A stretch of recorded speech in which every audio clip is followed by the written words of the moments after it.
আজকের recipe creamy garlic scramble egg. তো আসুন দেখে নিই রেসিপিটি। প্রথমে একটি পাত্রে 3টি ডিম নিয়ে নিয়েছি, দিয়ে দিলাম চিলি ফ্লেক্স, দিয়ে দিলাম গোলমরিচের গুঁড়ো আর দিয়ে দেবো লবণ, দিয়ে ভালো করে ফেটিয়ে নেব। আপনারা চাইলে 4টে অথবা 5টা ডিমও নিতে পারেন, কোনো অসুবিধা নেই। তারপরে ফেটিয়ে নেওয়া হয়ে গেলে একটি ফ্রাইং প্যানে দিয়ে দিলাম 1 চামচ বাটার। বাটারের উপরে বাটারটা গলে গেলে দিয়ে দেবো ডিমের মিশ্রণটি, দিয়ে গ্যাস কমিয়ে দেবো।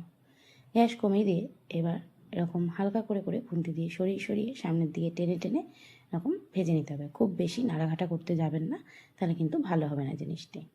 এরকম হালকা করে করে সরিয়ে সরিয়ে ডিমটাকে ভেজে নেব। এবার ছোটো ছোটো টুকরো করে নেব।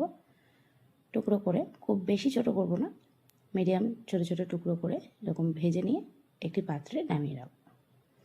আবার ওই একই ফ্রাইং প্যানের উপরে দিয়ে দেবো আরও 1 চামচ বাটার। দেওয়ার পরে দিয়ে দেবো রসুন কুচি। রসুন কুচিটা হালকা গোল্ডেন হয়ে গেলে দিয়ে দেবো 1 চামচ ময়দা। আপনারা চাইলে কর্নফ্লাওয়ারও অ্যাড করতে পারেন। ময়দাটার সাথে ভালো করে মিশিয়ে নেবো বাটারটাকে। দিয়ে দেবো 1 কাপ দুধ। গ্যাসটা কিন্তু এই সময় একদম লোতে রাখবেন, দিয়ে ভালো করে মিশিয়ে নেব। এবার ঝালের জন্য দিয়ে দেবো চিলি ফ্লেক্স, দিয়ে দেবো গোলমরিচি গুঁড়ো, ইটালিয়ান সিজনিং আর পরিমাণ মতো লবণ, দিয়ে ভালো করে মিশিয়ে এবার যে স্ক্রাম্বল করে রেখেছিলাম একটা, সেটা দিয়ে দিলাম।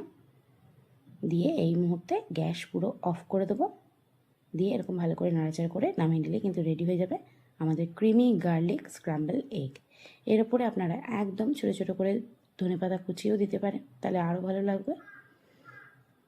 তো ভিডিওটি কেমন লাগলো অবশ্যই জানাবেন। এটি আপনারা এমনি শুধু মুখেও খেতে পারেন, আবার রুটি দিয়েও খেতে পারেন। তো আমার এই রেসিপিটি কেমন লাগলো অবশ্যই জানাবেন। ক্রিমি গার্লিক স্ক্রাম্বল এগ, দেখুন কতটা ডিলিশিয়াস হয়েছে।